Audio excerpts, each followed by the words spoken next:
तो 1914 का जब प्रथम विश्व युद्ध हुआ तो इसमें एक तरफ ब्रिटेन था, फ्रांस था, रसिया था और एक तरफ यूएसए था। यूएसए 1917 में शामिल हुआ और एक तरफ सेंट्रल पावर था जिसमें जर्मनी जो था, ऑस्ट्रिया, है ना, ऑस्ट्रिया, हंगरी, ऑटोमन साम्राज्य और बुल्गारिया। ठीक है, इनके बीच में क्या हुआ, आपस में युद्ध लड़ा गया। ठीक है, और यहीं पर जो था वर्ल्ड जाइनेस्ट कांग्रेस के बैनर तले यहूदियों ने एक मांग रखी ब्रिटेन से कि देखो ब्रिटेन वालों, हम आपकी जो है इस युद्ध में मदद तो करेंगे, लेकिन इस मदद के बदले आपको हमको एक वादा देना पड़ेगा। अगर आप इस युद्ध में अगर जीत जाते हो तो आपको हमारे लिए एक नया देश बना कर देना पड़ेगा। और वो हमारा नया देश कहाँ पर होगा, फिलिस्तीन वाले क्षेत्र में होगा। क्यों फिलिस्तीन वाले क्षेत्र में होगा जी उनका? तो उनका कहना ये था कि फिलिस्तीन वाले क्षेत्र से ही हमारी क्या हुई है, उत्पत्ति हुई है ना, और हमको वहाँ वापस जाना है और हमको वहाँ अपना देश बसाना है। ठीक है, तो उन्होंने किससे मांग रखी, ब्रिटेन से मांग रखी उन्होंने। तो ब्रिटेन ने उस समय हाँ तो कह दिया। ठीक है, और ब्रिटेन ने हाँ तो कहा और ब्रिटेन ने इनसे सहायता के रूप में क्या कह लिया। ठीक है, यहूदियों ने इनके लिए गुप्तचर का काम किया। ठीक है, ये बहुत अच्छे गुप्तचर भी होते हैं। अभी आपको मालूम है कि दुनिया की सबसे खतरनाक जो गुप्तचर एजेंसी है वो क्या है, मोसाद है। और मोसाद किसका है, इजराइल में। इजराइल में कौन है, यहूदी लोग हैं। ठीक है, तो इनका जो इंटेलिजेंस सिस्टम था उस रूप में इन्होंने मदद दी। इन्होंने पैसा भी दिया अंग्रेज़ों को युद्ध लड़ने के लिए, और जो भी लॉजिस्टिक सुविधा हो सकती थी इन्होंने सारा सब कुछ जो है अंग्रेज़ों को प्रोवाइड कराया। ठीक है, इन्होंने सब तो अंग्रेज़ों को दिया, लेकिन इसके बदले अंग्रेज़ों ने इनको क्या दिया, धोखा दिया। क्या दिया, धोखा दिया। देश बनाने का वादा किया और जब युद्ध जीत गए तो मुकर गए। ठीक है, तो इसी के तहत एक समझौता हुआ था, है ना, वर्ल्ड जाइनेस्ट कांग्रेस और ब्रिटेन के मध्य, मतलब यहूदी और ब्रिटेन देश के मध्य में प्रथम विश्व युद्ध के दौरान। ठीक है, मतलब वर्ष 1917 में एक समझौता हुआ जिसको बाल्फोर समझौता कहा जाता है। कौन सा समझौता कहा जाता है, बाल्फोर समझौता। बाल्फोर एक अंग्रेज था। ठीक है, इसलिए इसके नाम पर उसको बाल्फोर समझौता कहा जाता है। इसी समझौते के तहत ये बात रखी गई कि हम आपकी मदद करेंगे, बदले में आप हमको एक नया राष्ट्र बना के दो। और कहाँ बना के दो, फिलिस्तीन में बना के दो।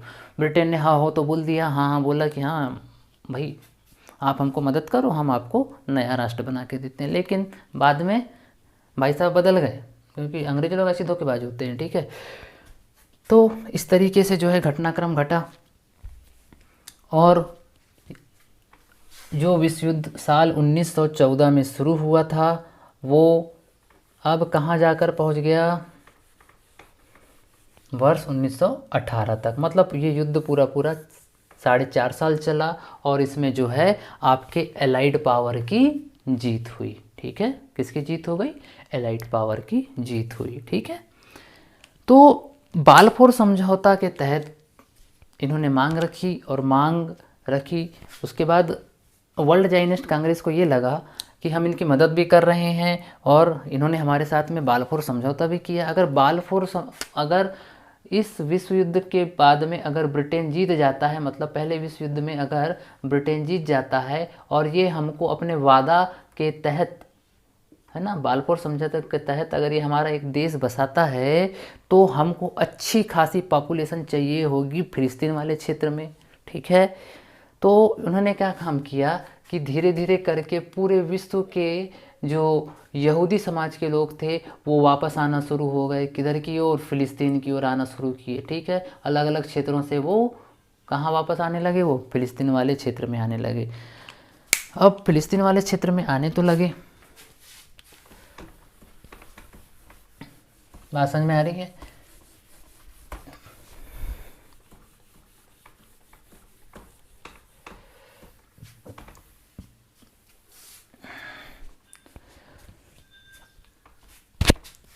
अब देखो बाल्फोर समझौता तो हुआ, लेकिन बाल्फोर समझौता के तहत ब्रिटेन ने जो वादा किया था उस वादे को नहीं निभाया। ठीक है, बहुत सारे यहूदी चले तो गए फिलिस्तीन में, लेकिन उनको क्या मिला, धोखा मिला। लेकिन ब्रिटेन ने क्या काम किया कि थोड़ा सा यहूदियों के प्रति नरम सा रुख रखा। बोले चलो ठीक है, हम आपके लिए राष्ट्र तो नहीं बनाएंगे, लेकिन आप एक काम करो, अलग अलग देशों से क्या लेके आओ, अपने यहूदी भाई लोगों को लेकर कहाँ आ जाओ, फिलिस्तीन आ जाओ, ठीक है। और अंग्रेज़ों ने उनको उस समय सारे संसाधन दिए वहाँ पर रहने और बसने के लिए, ठीक है। कुल मिला के अंग्रेज़ों ने क्या काम किया, ब्रिटेन ने क्या काम किया, वहाँ पर यहूदियों को बसाने के लिए सारे संसाधन उपलब्ध करा दिए, ठीक है। अब जब संसाधन उपलब्ध करा दिए तो क्या हुआ, इससे कौन नाराज़ हो गया, अरब देश के लोग नाराज़ हो गए, पूरा अरब राष्ट्र नाराज़ हो गया इसमें, कि बोले ये क्या कर रहे हो, है ना। अब भाई अरब राष्ट्र क्या था, कि अरब राष्ट्र तो नाराज़ हो गई ना, कि उनको ये लगा कि ये हमारी भूमि पर अवैध संतान कहाँ से पैदा हो गई, ठीक है। उसके लिए ये ब्रिटेन से काफ़ी नाराज़ थे, ठीक है। ये ब्रिटेन से क्या हो गए, काफ़ी ज़्यादा खपा हो गए, ठीक है।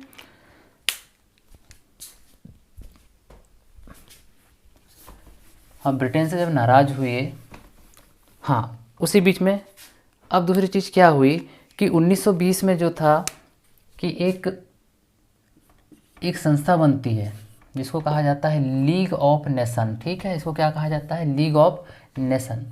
लीग ऑफ नेशन के तहत ये था कि प्रथम विश्व युद्ध के दौरान जो भी देश, ठीक है, 1920 में एक संस्था बनी, है ना, प्रथम विश्व युद्ध के बाद में, है ना, लीग ऑफ नेशन। तो लीग ऑफ नेशन के तहत ये बात कही गई कि जो भी देश 1914 से 1918, ठीक है, या मतलब प्रथम विश्व युद्ध के पहले या प्रथम विश्व युद्ध के दौरान टर्की, ठीक है, या जर्मनी के अंडर में थे, किसके अंडर में, टर्की या जर्मनी के जो अंडर में थे, मतलब उनके गुलाम थे या उनके नियंत्रण में थे, तो वैसे क्षेत्रों को जो है कौन गोद लेगा, वैसे क्षेत्रों को एक प्रणाली लागू की गई वैसे क्षेत्रों के लिए। कौन सी प्रणाली, इसको मैंडेटरी प्रणाली कहते हैं, मैंडेटरी प्रणाली, ठीक है। कुल मिला के बात ये हुई कि 1920 में जब लीग ऑफ नेशन बना और उसने देखा कि 1914 से 1918 तक विश्व युद्ध चला, और इस विश्व युद्ध के पहले और इस विश्व युद्ध के दौरान जितने भी देश जो टर्की या जर्मनी, मतलब जो सेंट्रल पावर के अंडर में थे, उनके लिए एक प्रणाली लागू की गई, मैंडेटरी प्रणाली। मतलब ऐसे क्षेत्र जो कभी किसके गुलाम हुआ करते थे या किसके नियंत्रण हुआ करते थे, टर्की या जर्मनी या जो भी सेंट्रल पावर थे उनके गुलाम थे, है ना।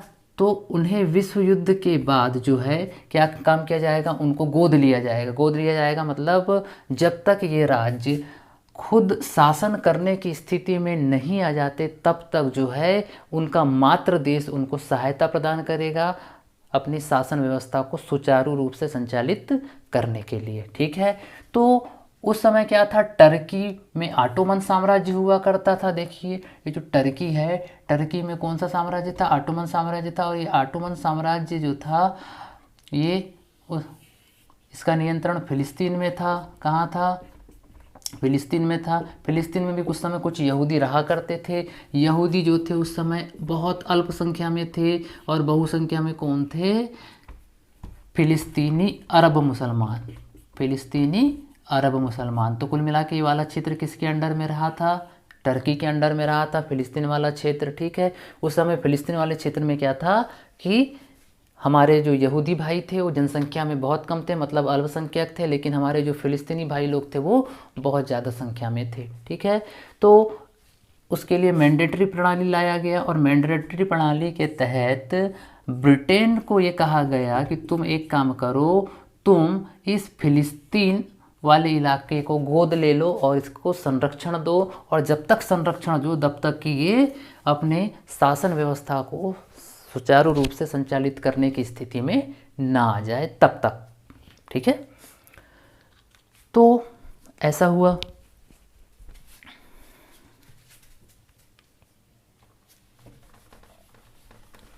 इसको मिटा देते हैं ना, ताकि अगर मैप बनाने की नौबत आए तो उसको भी बता दे जाए, ठीक है। अब आपको बात समझ में आई कि 1920 में क्या बना, लीग ऑफ नेशन बना। लीग ऑफ नेशन ने वही चीज़ बताया कि जो भी देश 1914 से 18 या उसके पहले टर्की, जर्मनी मतलब सेंट्रल पावर के गुलाम थे या उसके नियंत्रण में थे, उनके लिए मैंडेटरी प्रणाली बनाई गई। मतलब ऐसे देशों को क्या किया जाएगा, गोद लिया जाएगा जो अपने शासन को संचालित करने की स्थिति में नहीं है ना। कुल मिला के उनको वो क्या दूध पीते बच्चे थे, है ना, उनको खिला पिला के एकदम तंदुरुस्त किया जाएगा, और जब वो तंदुरुस्त हो जाएंगे तो उन्हें खुद शासन करने के लिए छोड़ दिया जाएगा। तो ब्रिटेन ने किसको गोद ले लिया था, ब्रिटेन ने फिलिस्तीन को गोद ले लिया था। किसके अंतर्गत, लीग ऑफ नेशन के अंतर्गत। ठीक है, लीग ऑफ नेशन ने ब्रिटेन को कहा कि ये ब्रिटेन भैया तुम किसको गोद ले लो, तुम फिलिस्तीन को गोद ले लो। ठीक है, जब तक कि फिलिस्तीन खा पी के खली जैसा ना हो जाए तब तक। अब कहानी यहाँ से आगे बढ़ेगी।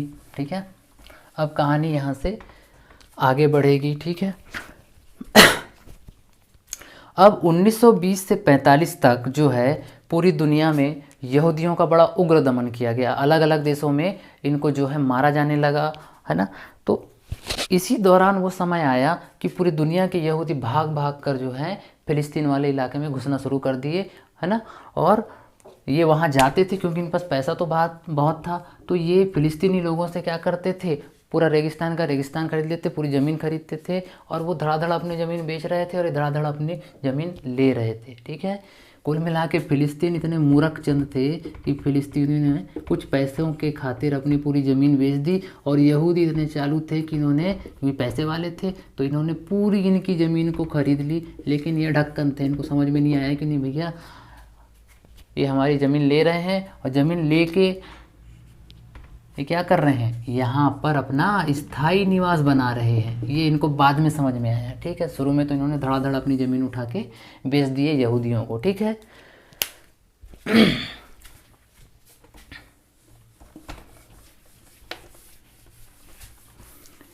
कुल मिला के प्रथम विश्व युद्ध के बाद में सारे यहूदी जो हैं अलग अलग क्षेत्रों से भाग भाग कर वापस अपने घर फिलिस्तीन आ रहे थे। ठीक है, अब फिलिस्तीन वापस आ रहे थे तो उसके अलग अलग कारण थे कि मतलब पूरा इनका उग्र दमन होना शुरू हो गया। और उसी बीच क्या हुआ, वर्ष 1933 में जर्मनी का वाइस चांसलर कौन बन गया, हिटलर। 1933 में क्या हुआ, हिटलर जर्मनी का वाइस चांसलर बन गया। और ये जो हिटलर था ये वही हिटलर था जिसने यहूदियों का कत्लेआम मचा दिया था। ठीक है, यहूदियों का कत्लेआम मचा दिया था। इसने वाइस चांसलर बनने से लेकर अपनी मृत्यु के समय तक लगभग 85 लाख यहूदियों को मार दिया था। मतलब पूरे विश्व की 1/4 आबादी यहूदियों की इसने नष्ट कर दिया था।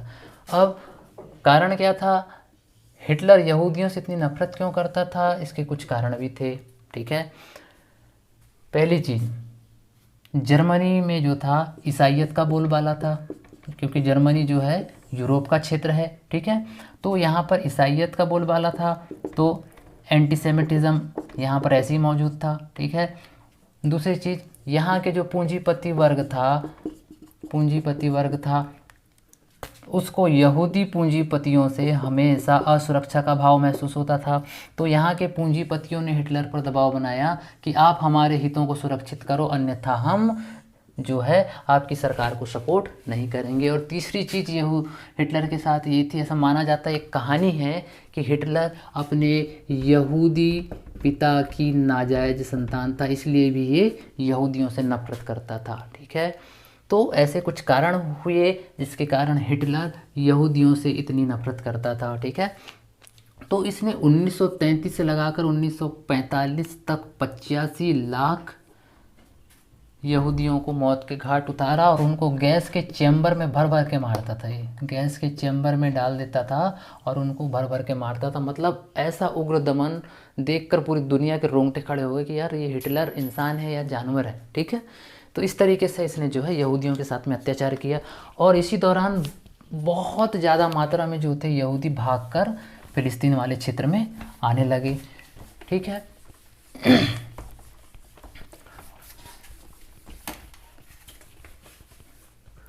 और अब जो था इस फ़िलिस्तीन वाले क्षेत्र का जो जनाने की आंकड़ा था वो भी बदलने वाला था, क्योंकि 1914 से ही वो स्थितियां बनने लगी थी, ठीक है। और 1918 के बाद में इसमें और तेज़ी आ गई।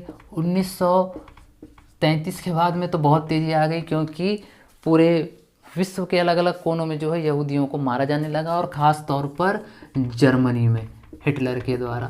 तो अब क्या था, जिस फिलिस्तीन में कभी 8 या 10% यहूदी थे, अब उनकी आबादी बढ़कर 35% हो गई। क्या हुआ, उनकी आबादी जो थी 1945 के आते आते उनकी आबादी कितने परसेंट हो गई, 35% हो गई। और फिलिस्तीनी लोग जो थे उनकी जनसंख्या जो थी यहाँ पर उस समय 65% थी। बात समझ में आ रही है कि नहीं आ रही है? तो इस तरीके से घटनाक्रम घटा, इस तरीके से घटनाक्रम आगे बढ़ता है। देखो 85 लाख लोगों को मारना ये बहुत बड़ी बात है। 85 लाख यहूदियों को मौत के घाट उतारना, वो भी बड़े क्रूर और मर्मम और बर्बर तरीके से उनका दमन करना, ये वास्तविक में एक बहुत भयानक घटना है ना। फिर क्या हुआ कि 29 नवंबर 1947 को जो था कि यूएनओ ने द्विराष्ट्र का सिद्धांत दे दिया, ठीक है, द्विराष्ट्र का सिद्धांत दिया। कुल मिला के अब स्थिति क्या हो गई कि ये आपका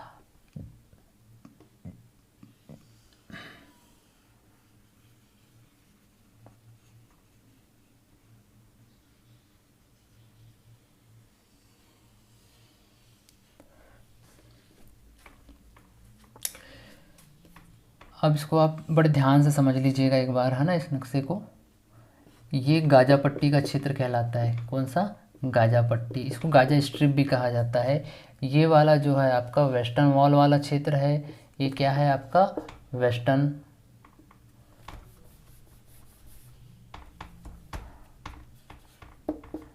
वॉल, ठीक है, वेस्टर्न वॉल कहलाता है। और यहीं पर जो है आपका क्या है? आपका जेरूसलम है। ये क्या है? जेरूसलम। और ये यहाँ था आपका इज़राइल।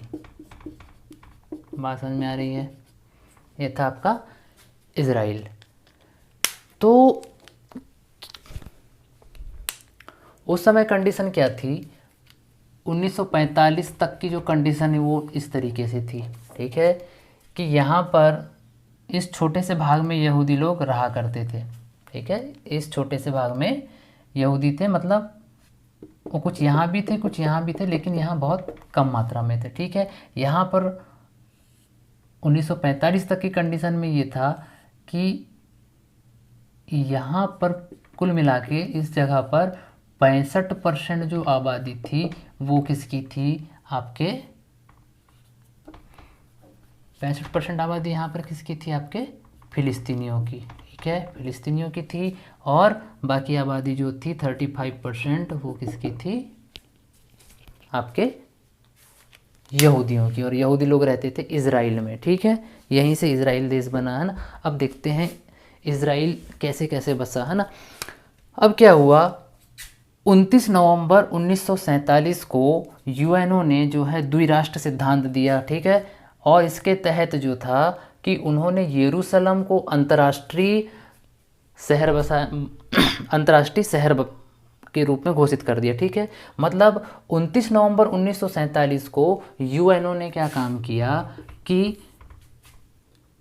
2 नेशन सिस्टम, मतलब 2 अलग अलग देश, एक देश जो है इज़राइल को बोल दिया उन्होंने, और एक जो है बाकी ये वाला जो था फिलिस्तीन को। तो मतलब 2 देश हो गए, एक फिलिस्तीन देश और एक जो है इज़राइल देश, ठीक है। और साथ ही साथ उन्होंने क्या काम किया कि इस जेरूसलम को उन्होंने अंतर्राष्ट्रीय शहर घोषित कर दिया, ठीक है। तो किसने ये किया? यूएनओ ने। असल में क्या हुआ था, आपको मैंने एक चीज़ बताई थी कि ब्रिटेन ने गोद ले लिया था इसको, किसको? फिलिस्तीन वाले क्षेत्र को, है ना। और यहाँ से भाग भाग कर यहूदी आ रहे थे, है ना। यहूदी आते जा रहे थे, आते जा रहे थे, आते जा रहे थे, और ब्रिटेन उनको रोक नहीं रहा था, ठीक है, बल्कि ब्रिटेन उनको मदद कर रहा था, ब्रिटेन उनको छूट दे रहा था कि आओ भैया रह लो, ठीक है। और क्या इसी दौरान क्या हुआ कि पूरे अरब वर्ल्ड के जो लोग थे, अरब राष्ट्र था, वो नाराज़ हो रहा था, ठीक है। अब ब्रिटेन को लगा भैया अब तो हम फंस चुके हैं, ठीक है, क्योंकि वो अब फिलिस्तीन और इज़राइल अब आपस में टकराएंगे ही ना, क्योंकि यहाँ पर मुस्लिम पॉपुलेशन है और यहाँ पर क्या यहूदी लोग हैं, ठीक है। तो और अरब देशों को अब ये लग रहा है कि भैया हमारी ज़मीन में ये अवैध संतान आ रही है ना, और यहाँ के मुसलमानों को ये लग रहा है कि अब हम जो हैं क्या हो जाएंगे, अल्पसंख्यक हो जाएंगे और ये बहुसंख्यक हो जाएंगे, है ना। और बाद में जाके ये कंडीशन हुई भी ऐसी, है ना, कि यहाँ पर यहूदी कौम जो थी वो बहुसंख्यक हो गई और यहाँ के जो फिलिस्तीनी अरब मुसलमान थे वो अल्पसंख्यक हो गए, ठीक है। फिर क्या हुआ कि ब्रिटेन ने इस मुद्दे को कहाँ ले गया, 1948 में 1947 में ब्रिटेन ने इस मुद्दे को लेके चला गया यूएनओ के पास में। तो यूएनओ ने कहा 29 नवंबर 1947 को द्विराष्ट्र का सिद्धांत उन्होंने घोषित किया और इसके तहत इन्होंने यरूशलेम को एक अंतर्राष्ट्रीय शहर बसाया, ठीक है, एक अंतर्राष्ट्रीय शहर के रूप में उसको मान्यता दे दी, ठीक है। और 14 मई 1948 में इजराइल एक नया देश बन गया, ठीक है। तो 1948 में क्या हुआ कि एक नया देश बन गया और इस नए देश में क्या व्यवस्था थी, आप ये देखो कि ये जो गाजा पट्टी का जो क्षेत्र है और जो ये वेस्ट बैंक का जो क्षेत्र है और ये जो पूर्वी यरूशलेम का क्षेत्र है, ये किसको दे दिया गया, ये फिलिस्तीनियों को दे दिया गया। फिलिस्तीनियों की पॉपुलेशन 65% थी उस समय और इनकी आबादी 35% थी यहूदियों की, जो कि इजराइल में रहा करते थे। और बाकी का जो ये जो पूरा जो क्षेत्र आपको दिखेगा, गाजा पट्टी और वेस्ट बैंक और जेरूसलम को छोड़ के, मतलब पूर्वी जेरूसलम को छोड़ के, ये पूरा क्षेत्र किसको दे दिया गया, यहूदियों को। यहूदियों की जनसंख्या 35% थी और इनको पूरा क्षेत्र कितना परसेंट का मिल गया, 65% क्षेत्र ज़्यादा मिल गया, क्योंकि जनसंख्या के आधार पर जो था इसका बंटवारा किया गया था, ठीक है। जनसंख्या के आधार पर क्या हुआ, बंटवारा हुआ, जनसंख्या के आधार पर क्या हुआ, बंटवारा हुआ, क्योंकि धीरे धीरे करके यहाँ पे 1945 में कंडीशन चेंज हो चुकी थी, याद रखिएगा।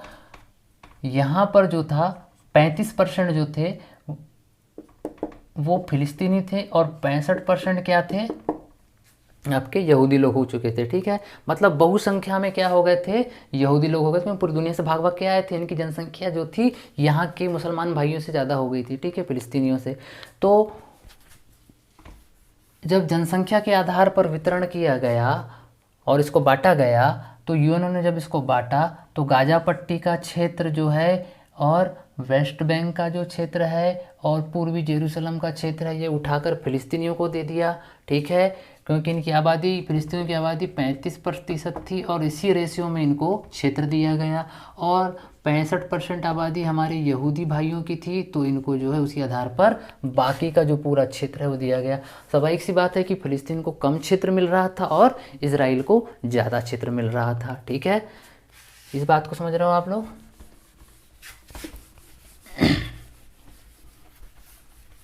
देखिए टॉपिक थोड़ा सा लंबा हो रहा है, मैं भी समझ रहा हूँ उस चीज़ को।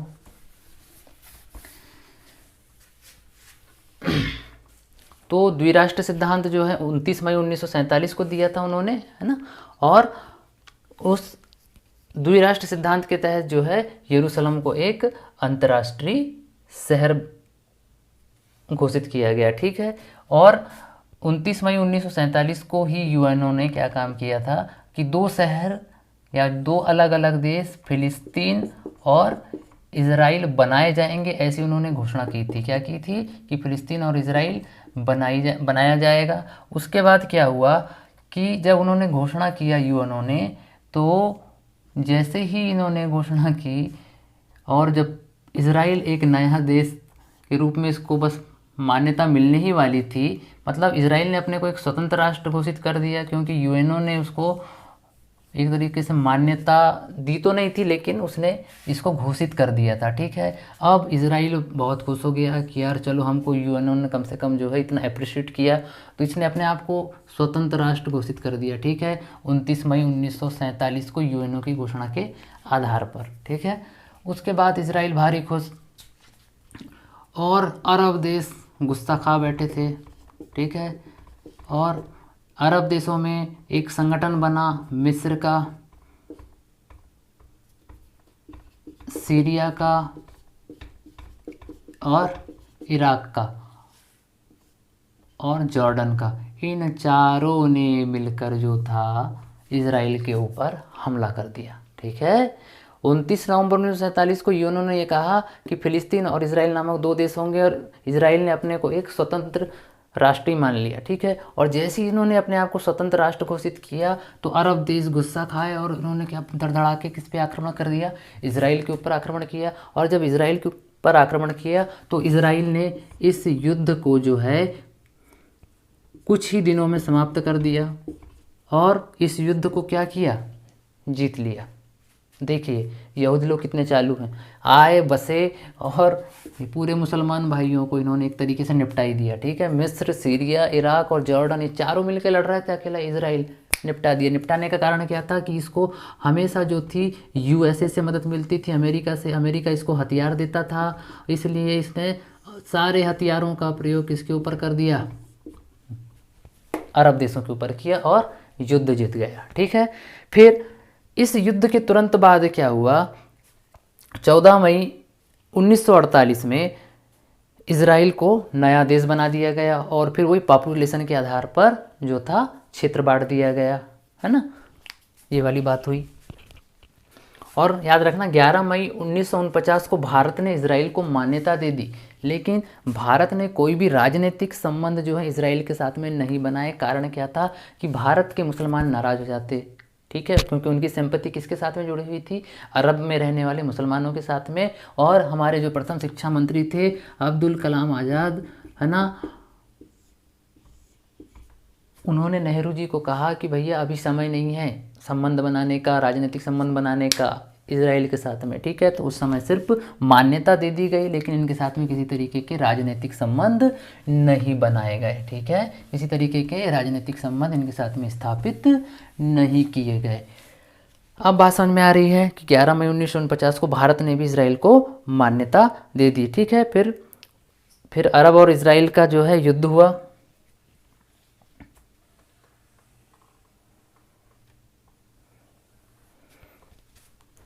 और तो आपको मालूम है कि अरब और इजराइल का युद्ध हुआ, यूएनओ ने मान्यता दी तो इजराइल खुश हो गया और अपने आप को स्वतंत्र राष्ट्र घोषित कर दिया। अरब देशों ने हमला कर दिया।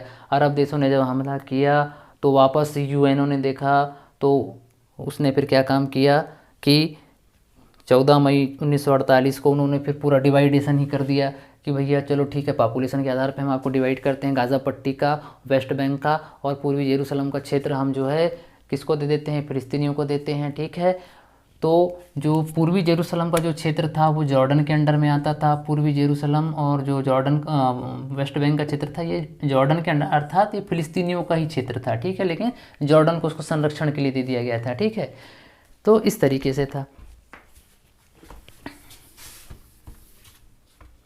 अब क्या हुआ ये देखो,